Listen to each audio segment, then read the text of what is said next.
Welcome to the Sacred Window podcast. I'm your host, Christine Devlin Eck. Here at the Center for Sacred Window Studies, we explore and expand on conscious postpartum care. We navigate the overlap of caring for others and caring for ourselves. We honor the transitions, not only in giving birth, but in being alive. Welcome to the conversation. And I will never be the same again. Hello, welcome to the Sacred Window podcast. I'm Christine. I'm so happy to welcome Nicole Bulow today to our conversational space. Nicole is the founder of SolFuel. It's a pelvic health physical therapy clinic in Seattle. Nicole's background is in sports medicine, and she transitioned into pelvic health as she has traveled her own journey into and through motherhood. She has created her own integrated hands-on approach that treats the body as the interconnected system that it is. And today, Nicole and I are going to be talking about pelvic health as full body health. We're going to explore how your pelvic floor influences your quality of life, how you feel about your body, the things that you can do.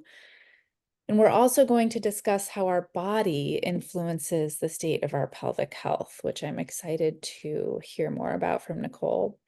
Our culture, specifically our systems of postpartum healing, don't emphasize pelvic floor therapies after birth, and thus it's become a normal thing to experience imbalances and discomfort in ways that we shouldn't have to. So much in alignment with the way Ayurveda approaches health. Nicole's feelings and her approach to her therapies embrace the mind, the body, the soul, the emotions as this full system that is integrated in so many beautiful ways. And this is key to how we heal and to how we experience the vitality that we wish to in our lives postpartum, but also for the long run. So, Nicole, thank you so much. We have a lot of goodness to dive into. But I would love to just sort of start at that moment. You know, you're in your physical therapy practice, you're doing sports medicine, and where was the light bulb that shifted your practice? Yeah, that's a great question. Yeah, so my sports med practice was always pretty hands-on. And one of the keystones of my sports med approach was actually treating the tailbone. And it's sort of funny because then I knew how influential the tailbone was in the whole system functioning, but I didn't know anything really about the pelvic floor. And now it's sort of comical because I'm like, well, now I sort of understand a little bit of why it was so impactful. So I was already kind of treating in this full body way. And I happened to be pregnant at the same time as my dear PT best friend. And she and I were pregnant together. And so we were just like, our bodies are changing. Let's support each other on that. So we would trade treatment. We worked in the same clinic at the time. We would trade treatment every week, which was really, really awesome. And so that started to plant the seed of my body's changing. And I really look forward to getting treatment with my friend PJ every other week. That just felt supportive to what was happening. And then kind of fast forward 37 weeks, PJ had her baby. So she was in the throes of newborn life. So I kind of lost my support person. I did go to her house for one appointment when things really got bad, but I just started to realize how valuable the work that we had been doing for each other was. At 37 weeks, I started getting really bad sciatic pain. So my left, my whole left leg was just pissed off. And one of the things that I felt, I kept seeking treatment. One of the things that I felt was this is an sort of an internal problem. And I really had this sense then that it was because of the way my baby was positioned. It was he was the one creating the problem, as in a sense, and that something around his positioning influenced what I was feeling. So that was sort of the second seed that got planted. And like my belly was not like a round, smooth belly. It was like almost triangular at times, you know? And so I was just like, again, like that was the second seed of like, I just could tell that my pain was being caused by his position. And it didn't matter what I did because I was still in my like sports med, orthopedics, muscles, joints world. Nothing that I did, nobody that I saw could really like change it in any way. And I was like, okay, well, I'm just here. Everyone says like this will go away once the baby's born. And I'm just sort of like trusting that. And I think in some ways, there is truth to that, right? Like he was born and that pain changed. But I think also, you know, people get told, well, it will go away after you have the baby. And so often that is not true, right? It's the interplay of your system with their system, the change, you know, it's just there's so many layers. And so that was kind of the second seed that got planted. The third seed was I got to pushing and had no idea how to push. And I just was like, remembered being like, what do you mean? I ended up getting an epidural, which was like the best choice I could have made, but you know, it impacted what I was feeling. And I was like, what do you mean I'm not like pushing right? And, you know, again, I was like, so that was the third, not in the moment, but you know, reflecting back, I was like, well, you know, everyone says labor is natural. Like we know how to do this. Like I didn't know how to do it. And then that, you know, and then sort of fast forward really just a handful of more hours into the postpartum phase, like, you know, I had a lot of things that weren't working. Like I couldn't hold my urine. There was a moment in the hospital after my son was born that my husband like called the nurse's line and was like, my wife just peed on the floor and I can't swaddle the baby. And the nurse was like, so you just need general help. And he was like, yes. But so this moment of like, okay, I'm peeing my pants. My friend gave me a bag of diapers and pads and things that I had no idea what to do with. Um, and then, you know, walked the road of like having a prolapse and a lot of urinary incontinence and just feeling like so broken. And so really like that led me, and I was still having the sciatic pain. And that just led me down this road of like wanting to really heal myself. And then really feeling like if I don't know what to do, and not in like an egotistical way, but just like I'm a physical therapist, like we are sort of quote unquote like experts on movement and healing in the body. I'm like, if I don't know any of this, like how does anybody know?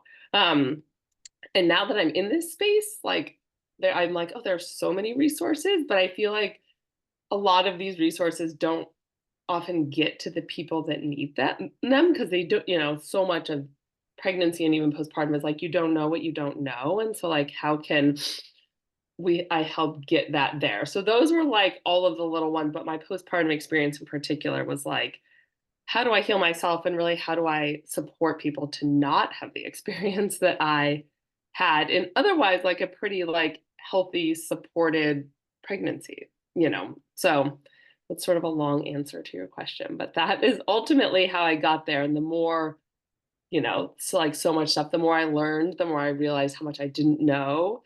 And one of the things I love about being in this space is there's so many people that are supporting birthing people in so many different ways, right? So like I've now taken coursework from physical therapists, but also from midwives and body workers and you know there's so many, and even like what you're doing is like not anything that I really know anything about, but if we look at it in this holistic way, like we can really both like, not that I need to be able to do everything, but then I can be the triager and sort of send people to the other places that they need support from.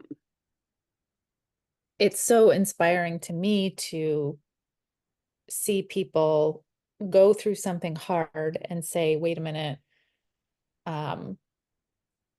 yeah, like you said, if I don't know anything about this, chances are that there's a lot of other people who don't know anything about this either. And there feels to me to be a huge energy behind creating better supports during this window of time. The postpartum window of time is really exploding in Mm-hmm. choices and awareness, and that will then expand to a more cultural, structural, systemic type of Mm-hmm. and I would like to touch on that a little bit later. But yeah, I think a couple things that really stuck out to me in your story, which thank you so much for Yeah, sharing that. It's always interesting to like travel back to that story sometime totally. Yeah. and hold it. But you said something about, people were like, don't worry, it'll go away, after Mm-hmm. he's born. And you said that it changed or something Mm-hmm. to that effect. And I feel like let's just take a second and acknowledge the person that we're carrying inside of our body. Mm-hmm. We're holding them for all those months as they get bigger, as they change positions, as they're manipulating the inside of our bodies and pushing organs into different places. Mm-hmm. And then they come out, and it really is mind-blowing to think that we all wouldn't need like Totally. a very deliberate, intentional therapeutic process to help our bodies come to a remembrance of where the proper placement is for our organs and the Yes. proper alignment for our hips after we've not only carried them and grown them and been the house that they've wiggled around in for so long, Yes. and then like birthed them out of our body in whatever way or time frame or story that looks like. Mm-hmm. It's remarkable. And so, each of us, and you've mentioned this before in our communications, or maybe I read it on your website, but that every body has a really unique story that Mm-hmm. informs how we need to approach finding that place of balance again in the new ways that it needs to be, because our story, our birth stories, our healing stories are all of the different things that we go through as a person, physically and emotionally and mentally, um, are part of that really unique fabric. And so therefore healing, the journey Mm-hmm. is different to healing. But I also thought it was so interesting what you said about not learning, like not knowing how to push. Mm-hmm. And Yeah. that really hit me because I remember that moment where my midwife was saying, what you're doing is not helping your baby come out. We Mm-hmm. have to do it different. And I was like, Totally. oh, I don't know how. I Yeah. don't know how.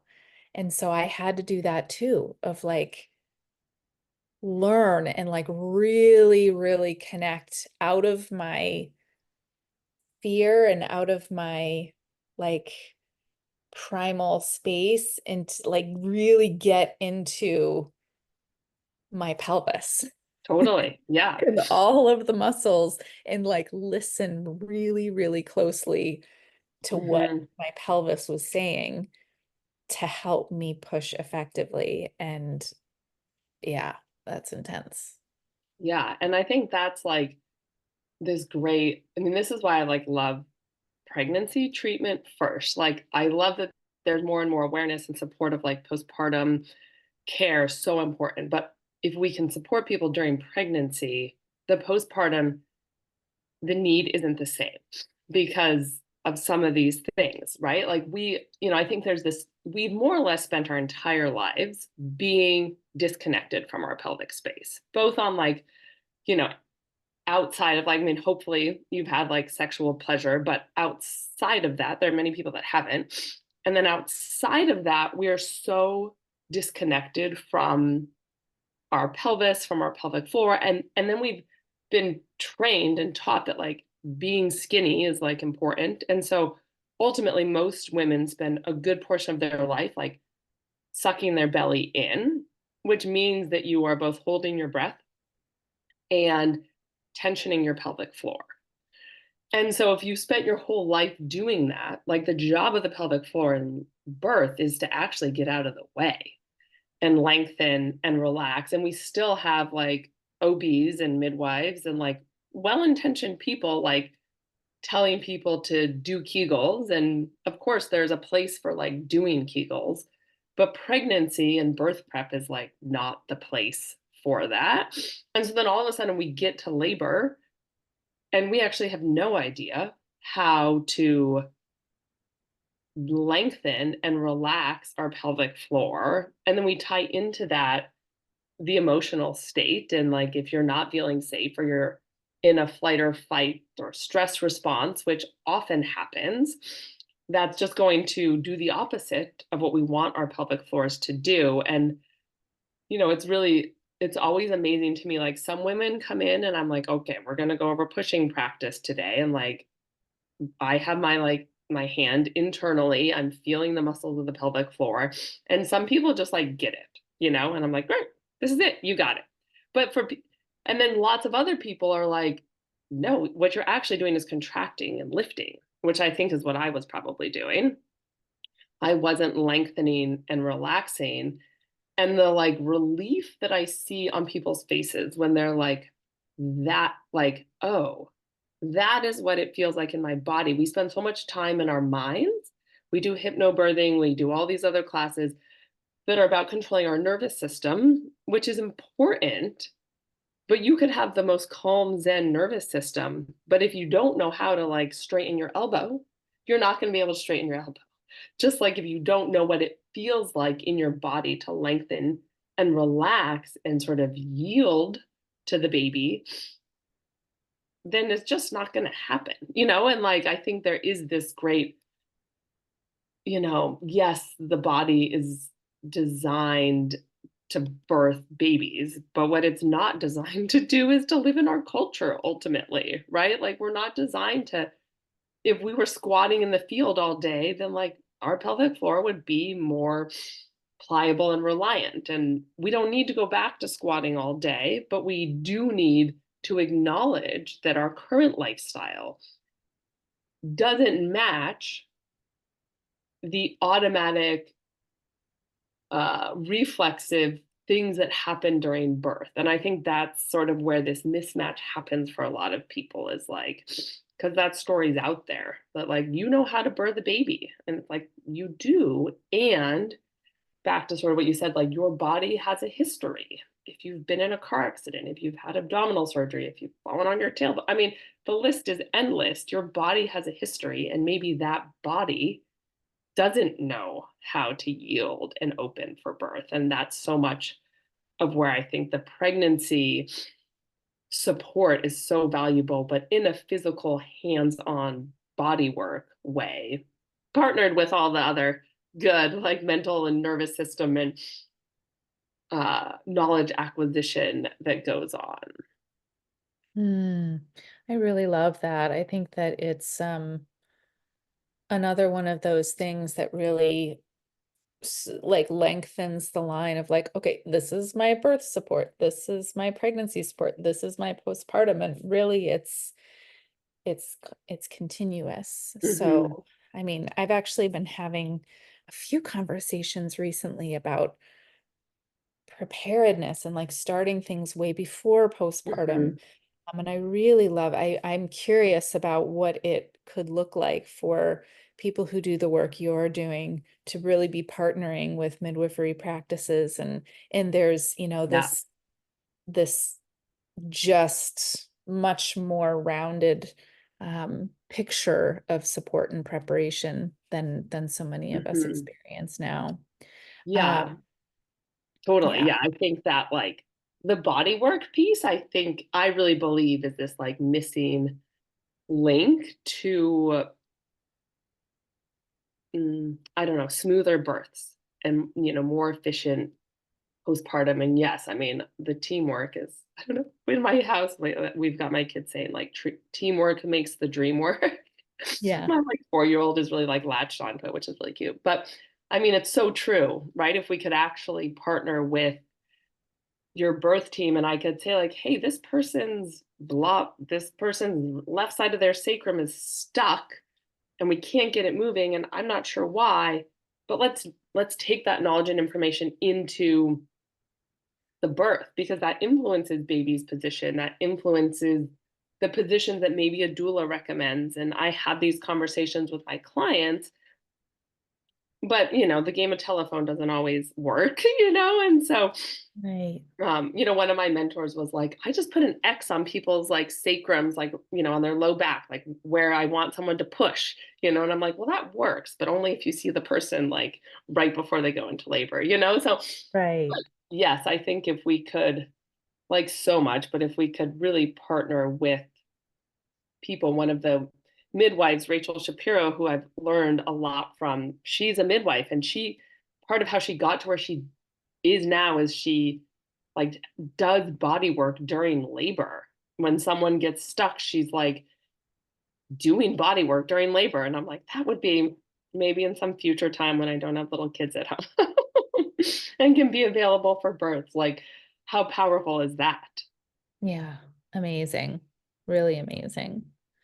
Nicole, when someone comes to you, say it's not, or maybe it is somebody who you've worked with during pregnancy, but when your clients come and seek out support from you, what are some of the things that they might be experiencing? Yeah. So I think, yeah, postpartum, certainly, um, the people I treat during pregnancy, they have a lot less challenges postpartum, because we've been able to kind of prepare the body ultimately. But yeah, I mean, I think the biggest things I see people for like pee leaks, both across all spectrums. I see people that are having pain with sex. And then, and then there's people that are just having like hip pain, low back pain, some neck pain because of the postural adaptations during pregnancy and then caring for the baby afterwards. And then I see a lot of people who are just like, I don't know what to do, right? Like, I want to get back into movement. I don't know how to safely get back into exercise. So there's often a component of either problems with like peeing, pooping, pain with sex, paired with sometimes, like orthopedic, regular, just like body pain. And then just this huge, like, unknown. Like, what do I do? And that's what, if I see, like, I love seeing people like as soon as possible after birth. Because we can rearrange the organs and get the bones back in place and all of that stuff. But people just don't know, right? You like, it's, this is out there and the universe is like, okay, I had a baby and I just got sent home with them. Like, what do I do? But also this, like, I had a baby and my body is wrecked in many cases, and I don't know what to do. And the only advice that people are given is like to walk. And honestly, like, walking is kind of hard, right? Especially in a body that's like, you spend 9 months becoming more and more pregnant. And that's like that's a slow adaptation. And then in an 24-ish hours, your body is drastically different. And even on a totally internal, knowing where your body is in space, all of that changes so fast. And so I think and then our movement guidelines around like, essentially we're told like, do nothing for 6 weeks. And at 6 weeks, go back to doing whatever you want.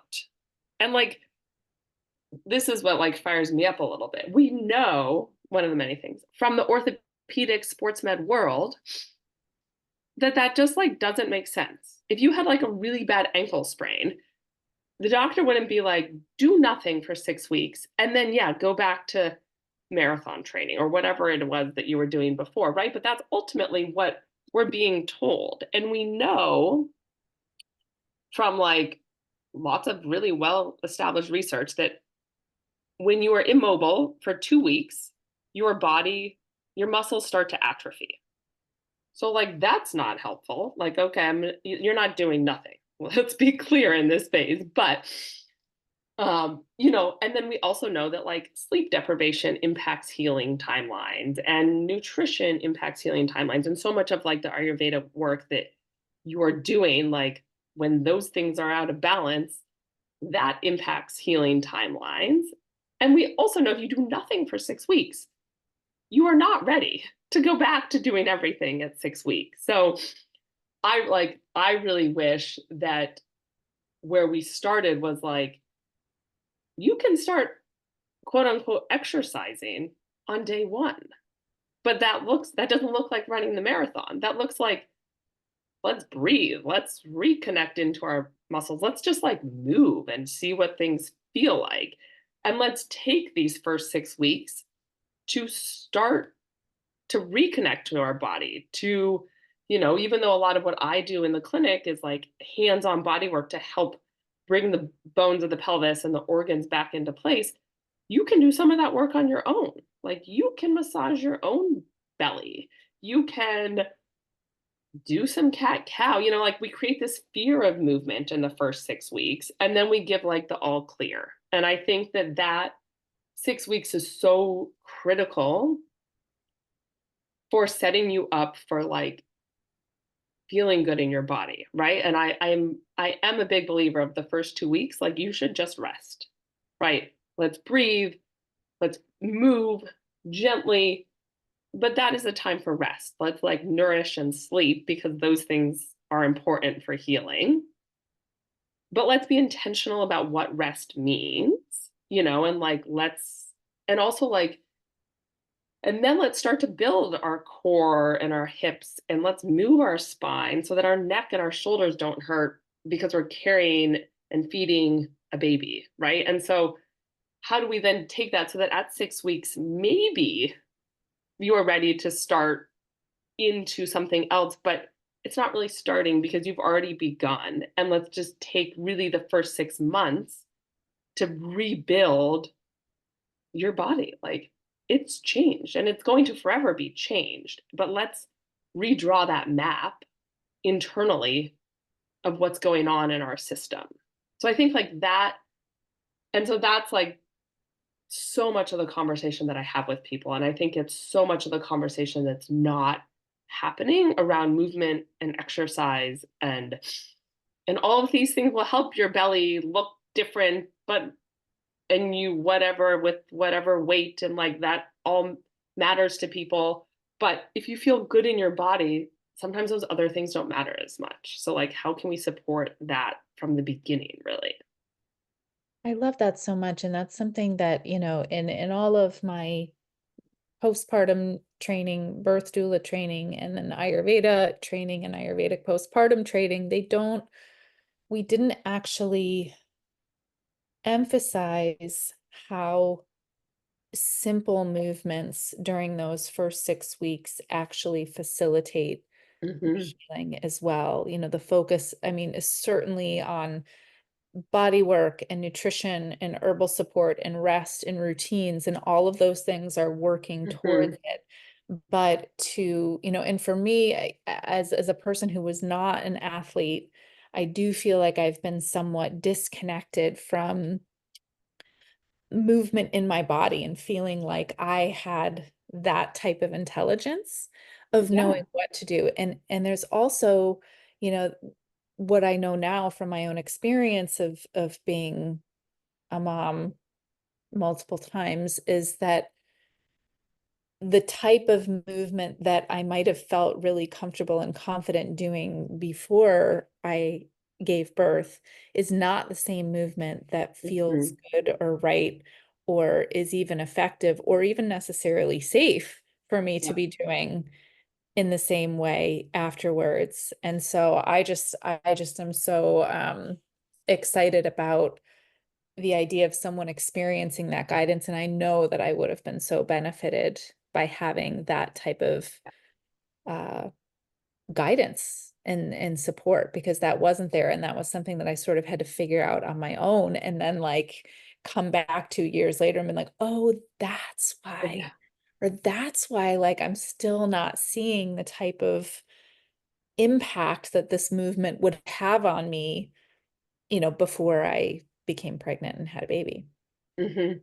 Yeah. And I think that's like you bring up an important thing around like, in some ways, like pregnancy and birth is like it like wipes the slate clean for everybody, right? And so there's both this like if you're a really active person before, there is this like, desire to get back to doing whatever it was, and this like urgency. And so like we end up in this injured state because we go back too soon. And, those people are like itching to move. And it's like, okay, so let's support that in a way that's going to support you to get back. Because what I see so often in that population is that people get injured. And whether it's like an ankle or a knee or a hip or their pelvic floor, like we end up with injuries. And then, and then people get frustrated. And so for me, it's like it's slow and steady so that you can then, like, we have to play the long game with some of this, right? It's like a year, not 6 weeks, right? And then for people sort of like you shared, like, well, I wasn't an athlete, or I didn't, do a lot of like whatever exercise or movement, but you need that rebuilding anyway, because you want to, like, it's just about feeling good in your body. And maybe that's just like, I can bend down into the crib and pick up my baby, or I can, I've worked with a lot of moms who are like, I really want to like baby wear and I can't because my back hurts. Right. And like, that matters. Right. And so like, regardless of who you are, but I think having this, like, I have created a program that's like 10 minutes. We just need, and it feels like, if you haven't had a kid yet and you're listening and you're like, well, I should have 10 minutes. And then you have the baby and you're like, I don't have 10 minutes. But, that, like, very much for me, there's a lot out there that's like, watch all these videos and do all these exercises. And it's like, no one has time for that. Like 10 minutes, hit play. I'm like a big believer in like the toothbrushing of body self-care, right? So like, we all make time twice a day for 2 minutes to brush our teeth. And like our teeth are better for that. So like, what is that toothbrushing of movement, of exercise, of belly massage that we can really just like incorporate into our routine, so it doesn't feel like this big add-on? Because I do believe that, like, we all, if we brush our teeth and floss twice a day, that's probably 5 minutes a day, we're like pretty good. So like, how can we do something for 2 minutes every day that's so supportive in our healing? And I think that is really what I tried to bring to people, is that it doesn't have to be complicated. It doesn't have to take a lot of time. It can be like, I don't know, just do tummy time with your baby. Like, they're on the floor, you're on the floor. Like, can you mimic what they're doing? Sometimes probably not. So like, work on it together, right? Like, and especially for people with like older kids, like, then everybody's like on the floor trying to like touch their hands to their feet. And like, it's hardest for you, the postpartum mom. And the baby and the toddler is like, this is really easy, So I think like that's so much of what I support and try and help people do, is just like find their way back into their physical bodies and like see that little bits create big change over time. Yeah, it's really incredible too when we shift our mindset from, oh, there's no way I can, there's no way I can do that, to Hmm. I can do this, and I Right. can do this, and I can do this. And sure enough, we actually can do Yeah. that. And then it's like the impact of giving that to ourselves. And then of course, like, we feel Yes. better, Yeah. which is the best motivation. Right. Um, Mhm. so Nicole, I would love to hear, like, when someone comes to you and they're experiencing, any number of these difficulties that you were describing, what does it look like to approach their support from Mhm. like an individualized whole body? Like, how does their whole story, their whole body, um, guide you in supporting their pelvic floor? Yeah. Yeah. So I think like the first piece is that like my job is to listen to someone else's body. And like I do that through some like assessments and stuff, but really trying to let your body guide where we're going. So for example, like that may mean that part of why you're having pelvic floor challenges is that, your liver, this is like a pretty common pattern, right? We talked about organs getting rearranged, and your liver is really heavy and dense, whereas like everything else is a squishy tube. So the squishy tube can kind of get squished, but your liver has to move. It's on the right side and it kind of moves like, up almost like to behind your breast sometimes, right? Whereas it should be down like in your lower rib cage. But if that liver is stuck in an elevated position, that impacts the way you can breathe, and that impacts the way your arms move and your neck moves, your shoulders move, and then it's creating this like upward tension down into your pelvis. And so it may mean and that part of your pelvic challenges are coming from your liver not moving efficiently. So we would treat both the mobility of the rib cage and the soft tissue that surrounds the liver, and then I can kind of get on the edge of your liver, and we sort of support that liver to come back into its position. So from a primal being standpoint, our body cares more about our organs and our nervous system than it does about our musculoskeletal system. So if you're having back pain, or let's say you're like super common, right?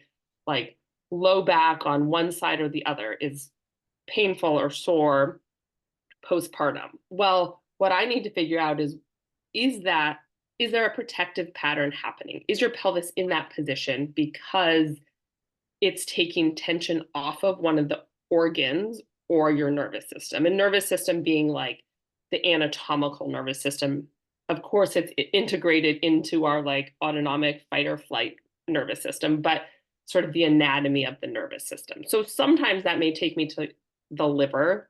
It often postpartum takes me to the uterus or the bladder that expanded and contracted. And depending on the tensions in your body during pregnancy and the baby position, that will influence kind of how your uterus was living for the duration of your pregnancy. And so then I use my assessments to say, like, even though I find a common pattern in the liver or the uterus, I need to ask your body, where do we go first? Is it the liver? Is it the uterus? Is it something totally different? Is it that the fascia that supports your brain is under tension? We actually need to treat your head, right? So we're looking at like all of those pieces, and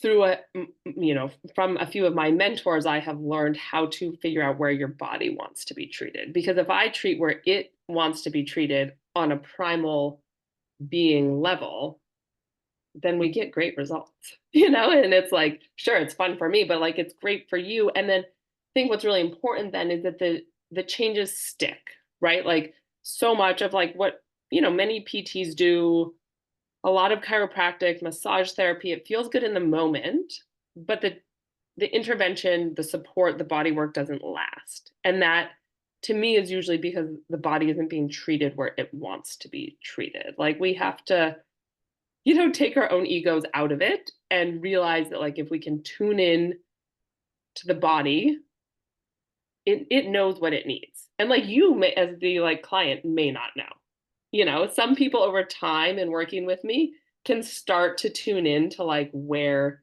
the tensions are in their body, but sometimes the person doesn't even know, like, like my hip is hurting. Oh, it's because of my liver. Like, okay, but if we really come back to the like basics and tune into the body, we create more system-wide changes. And so, sometimes that takes me to an organ, sometimes it takes me to your feet, and it's really saying like, how do we optimize the whole system? Because the happier our organs and our nervous system are, the happier everything is.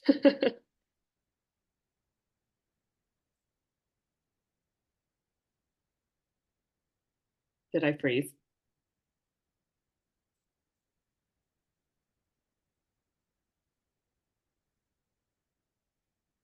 Hey, Nicole, I just Yeah. paused super quick because I Yeah. think Yeah. my connection, I'm just going to switch. If you can hear me, I'm just going to quick Yeah. switch over to my hotspot. Okay. One moment. Yep.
Oh, good. Okay.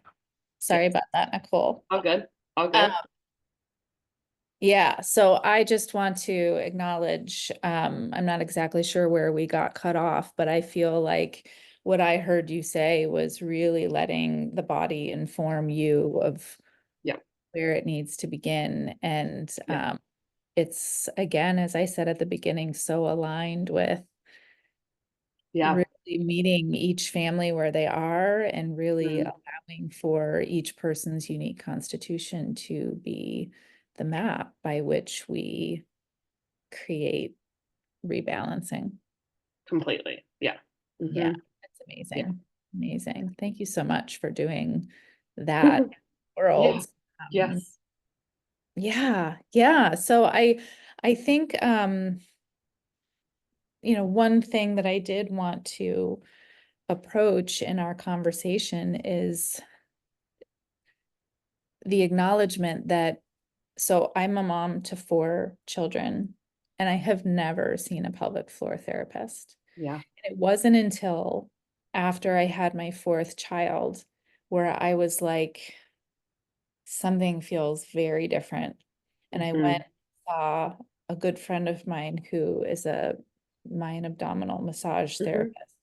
And she was very helpful for me, but like she was the only person who paid attention to my pelvic floor. Yes. Hmm. And why the heck is that the case in our country? And I am a person who really felt very prepared during pregnancy. I felt really cared Hmm. for. I felt like I had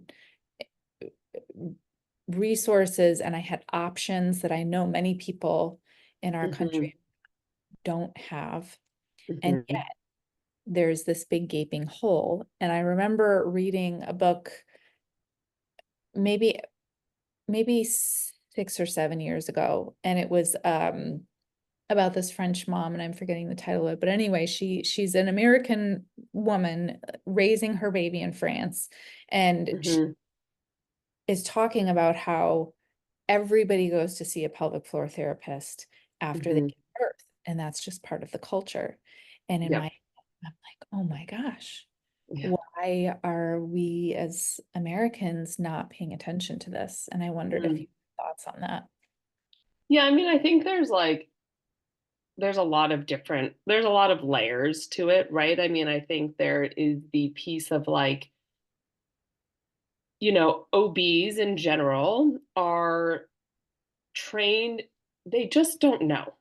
Honestly, like I think there is this element of like they just don't know, right? So the person, and that's not really like it's not really a good excuse, but I think also like as our medical system has moved into more and more like hyper specialization, we've broken apart this connection in like interdisciplinary approach to anything. And then I think there is also this like, you don't want me to deliver your baby, right? Like I don't know anything about delivering a baby. I mean, maybe I could like figure it out, but like ultimately, you don't, like that's not my job. That's not my training.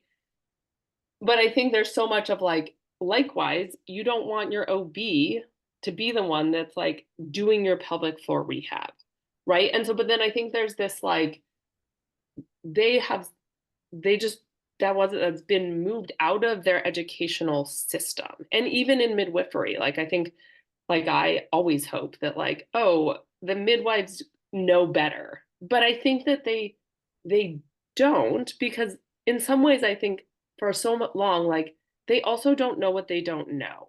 And I think that there is this element in like, yeah, we can be like, the patriarchy, and like there is a portion of that that's true, right? The original OBs were men, right? Like all doctors were men, and like they really didn't know what they didn't know in some ways, right? So I think there is an element of that. And then there's this like hyper specialization. And it's really like I went to physical therapy school. I graduated now 15 years ago, and which isn't that long. And we didn't have a single lecture on what was then called women's health or pelvic health. So like even though it was existing in the realm of physical therapy, it hadn't yet been brought into our educational system. And like thankfully it is now. I just did a really cool guest lecture on physical therapy for fertility, and so like for the University of Washington here. But I think there's just this like, we're just really far behind. And I think, I don't know, is that because the people that are in this space are women, for the most part, like people that are doing pelvic health are women.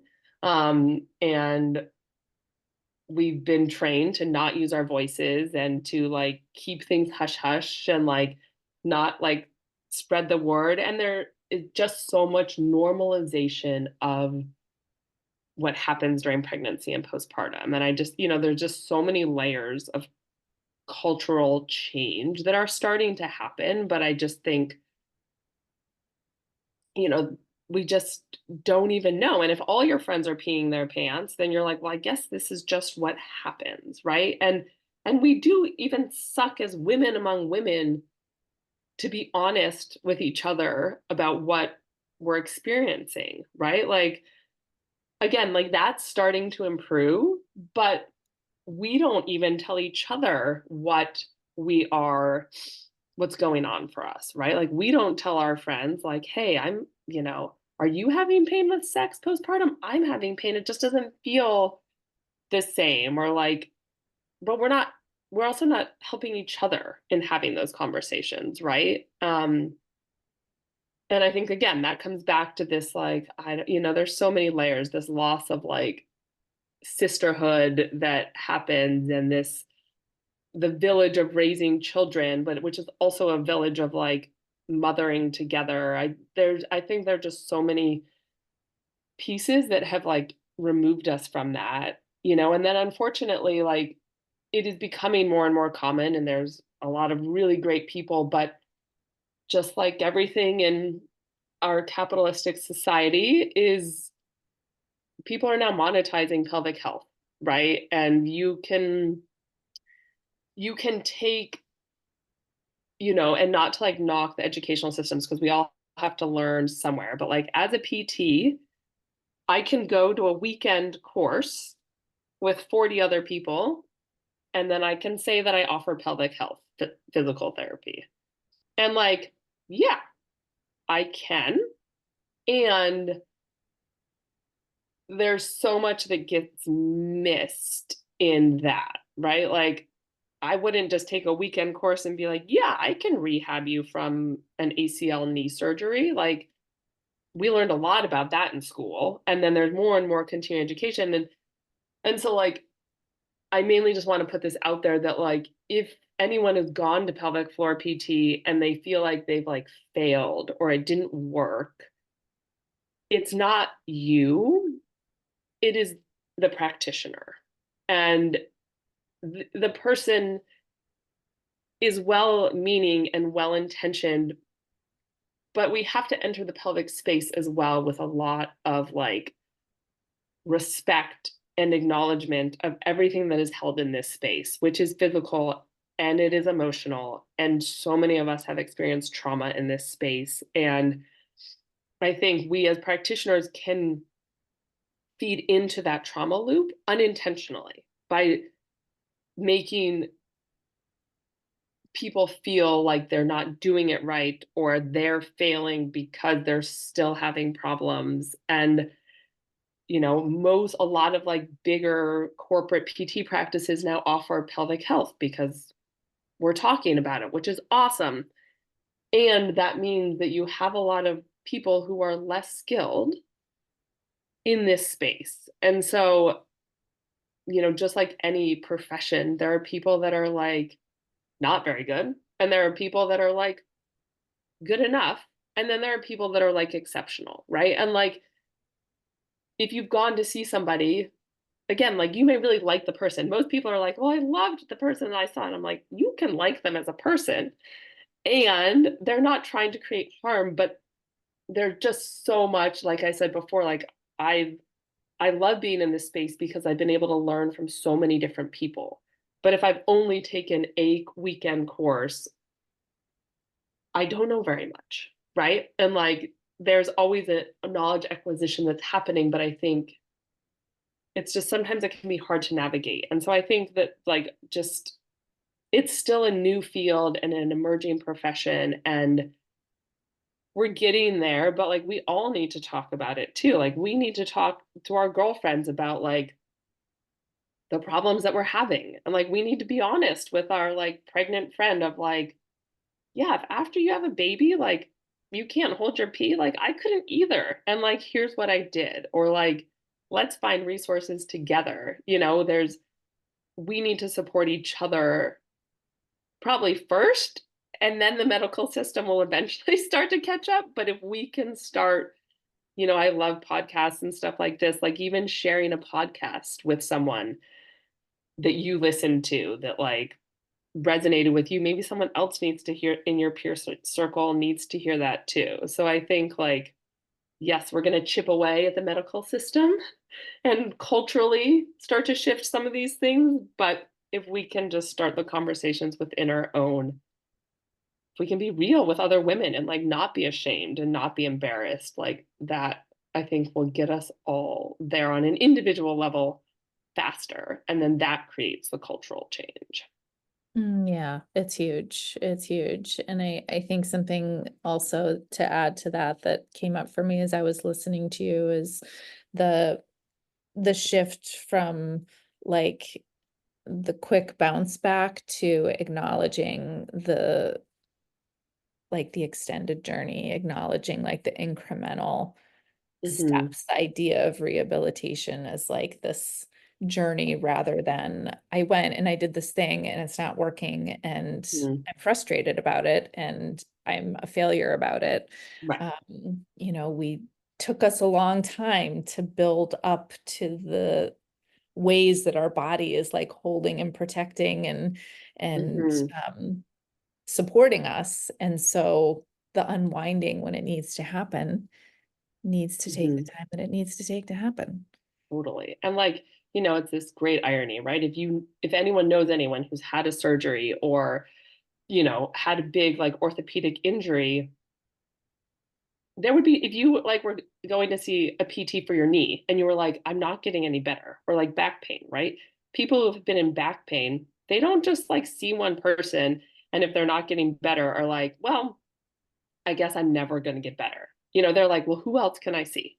Right? Or like, okay, I went to this one PT after my knee surgery and I'm 80% better, but like I'm not all the way. Who else can I see? Like if we think from a, like an orthopedic lens, we also, you know, like if we sort of apply the same things that we apply to like orthopedic sports med injuries to the postpartum body, all of a sudden we're like, this is ridiculous, right? Like, Yeah. and so, you know, I think that is also important to remember. Ultimately, it's the same. We're just healing different tissues. And if you have a knee surgery, it's a year till you're going to be back to where you want to be. And like, you know, if you had, you know, a C-section, then sure, that's like a surgery as well. But if you had a vaginal delivery too, like tissues stretched, maybe they tore, but they certainly, everything changed. And so it takes a year. It maybe even takes 18 months. Like 6 weeks is like, I mean, that's like, it's just so ridiculous that we expect that. And same thing, like we know it takes 6 months for your pelvic floor muscles to return to their resting length, like, period. It doesn't matter if you do anything or you do nothing, like, it just takes 6 months. And we can support that healing a little bit, but that is just purely physiology that we can't change. So, like, and same thing, I tell people, like, yeah, your belly's going to look different for at least 6 months because those muscles take 6 months to start to come back together. Like, you could do all the best core work in the world, still going to take 6 months. You know, you will feel stronger at 6 months, but there's just like physiological healing times that we have no control over. Mm. And so, like, when you get frustrated thinking about someone in your life that you're like, oh, they had a knee surgery, they had a shoulder surgery. Oh, what were they doing at 6 months? Like they were not back to running a marathon. They were like starting to jog 3 miles, right? Like, so I think sometimes that can be helpful because most people have someone in their world who's been through an orthopedic injury or surgery and or they have themselves and like try and match up those timelines. Like that is a more realistic expectation than the person on Instagram who's running at 3 months, and maybe they're peeing their pants and you just don't know it, like, and maybe they're not, some people can get back to things at a different rate, but they have a different body. Yeah, their story is different. Everyone's Hmm. got their own. Yeah. Yeah, it's amazing. And I think that for me, in thinking about what this conversation invites us to do, um, is number one, pelvic floor therapy is a thing Hmm. and it's there, and we Yeah. have the opportunity to connect with someone during pregnancy, because I think back to all of the different ways that I just felt weird, and like anywhere from like the spectrum of like slightly different to weird to like downright uncomfortable, and Hmm. you're trying to like wear those like bands to like help, like, oh. Yeah. So there's help for that. Okay, that's Totally. like number one. Um, this vision that I can still see so clearly of like pelvic floor therapists working in tandem with midwifery Hmm. groups, and like that should be a partnership. And so even Hmm. if it's not actually, like, we can create that. Hmm. Um, I I'm really feeling that idea of like, I don't exactly know all the stories that are shaping the way that my body is holding me, Hmm. but that's really important. Yeah. And we're gonna sort of like cooperatively, like myself and the people that are supporting me, like we're gonna figure that out Hmm. together. Yeah. Like there's so much opportunity for like figuring ourselves out as we go through these big changes. Hmm. And then letting it take the time that it needs. Yeah. Yeah. What else do you feel like you want people to know as we wrap up our Yeah. conversation today? Yeah, I mean, I think that like there's that like there are people out there to support you. There are resources, and like if you work with someone that doesn't align with you or you're not getting where you want, like go work with somebody else. And you know and and also trusting that like you are the expert of your own body, and like slowing down and taking the time to like, and slowing down doesn't mean have to take a lot of time, right? That can be like, I'm in the shower and I'm gonna just like check in with how I'm holding my body, right? Like, um, but yeah, and like, and asking for help, right? I mean, this is like on so many levels, right? But like, I think for most importantly is like you in I think every state in the United States at this point, you do not have to have a referral from a doctor to go to a physical therapist. So physical therapy is now what's called direct access, which means you can go to a PT without having to go to your doctor. And there's some different like funny rules in different states, but at least for your first appointment, you can just go. You don't have to see somebody else. So you don't have to jump through that hoop of your primary care doctor. And just getting started, you will learn so much about your body and what it needs. And so I think everyone should see a pelvic floor PT, definitely postpartum. And if you can find someone during pregnancy, there are less people that treat during pregnancy because they feel afraid ultimately. But at the very least, like at 6 weeks, like you should see a PT. And and if you're in pain during pregnancy, like find someone to support you. And sometimes you have to advocate, and and your provider may be like, no, you don't need PT till after you've had the baby. But like if you're having problems, like go now. And like I said, you don't need their blessing or their referral. You can just go. And then you can go back and tell them how good it was, and how much it helped you. And that'll start changing the feedback loop. But I think just like not letting it be your normal. And Mhm. yes, like you said, knowing, just like shifting your mindset that it's going to take a year to get back to where you want to be, whatever that looks like, but that it's going to take a year. It's just, and it takes an intentional year. Like if you do nothing for a year, yes, your tissues will heal, but you won't be quite where you want to be.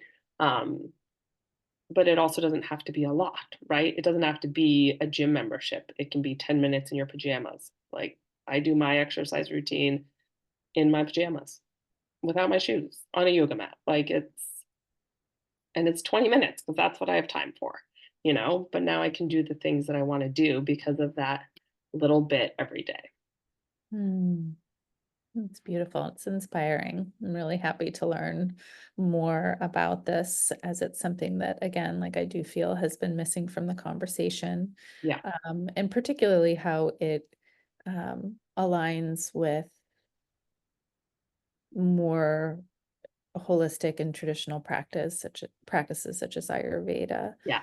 Um, so Nicole, I'm going to put all of your information in the show notes. So I would love for those of you listening to learn more about Nicole and the resources that she has with SolFuel. Is it solfuel.com or wellness? SolFuelWellness.com. SolFuel Wellness. So that will be available in the show notes. But Nicole, just thank you Yeah. for providing the amazing, loving, informed support that you do for your community, and also now for the awareness that you've brought to our community. I really Yeah. appreciate you, and we'll talk to you soon. Great. Yeah. Thank you. It's been a pleasure.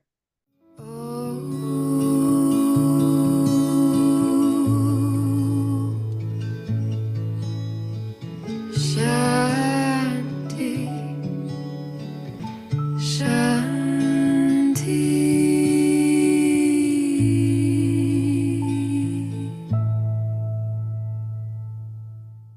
The Sacred Window podcast is brought to you by the Center for Sacred Window Studies. You can visit us to find out more about our online training and mentoring programs, plus resources and products for and about the sacred postpartum window at www.sacredwindowstudies.com. And our music is written and performed by Sarah Emmett. You can hear more of Sarah's music by visiting www.sarahemmett.bandcamp.com.